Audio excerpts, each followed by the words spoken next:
Kamusta ka, Abby? Kuya, malungkot po, pero kakayanin ko po, kuya.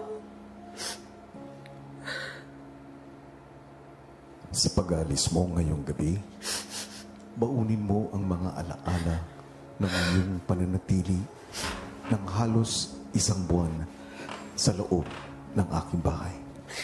Opo, kuya. Panoorin mo ito. Biha Kasan, 20 years old, half Filipina Lebanese.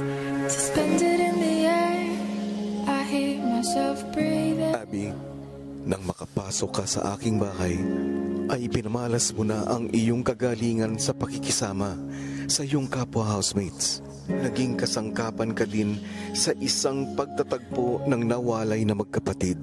Sa iyong mabusising pag-iisip ay may magkapamilyang nagkapiling. Masaya po kasi magkaroon talaga ng kapatid, kuya. Kasi parang lumalaban ka rin po para sa kanila.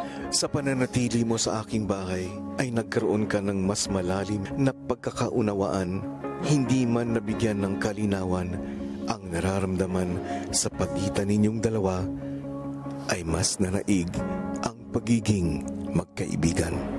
Sa lahat ng hamon na dumating, ginawa mo ang lahat ng ito para sa iyong mga kaibigan. Kaya kahit ano po gagawin ko po para matulungan din po si Ate Mitch. Siyempre po, kuya, naranasan ko po yung ganun. Kaya ayoko rin po maranasan ni Ate Mitch o kahit yung anak niya, kuya. Sa iyong paglabas, dalangin kong madala mo ang mga natutunan mo sa loob ng aking bahay. Continue to aspire for your dreams to inspire others. Abby.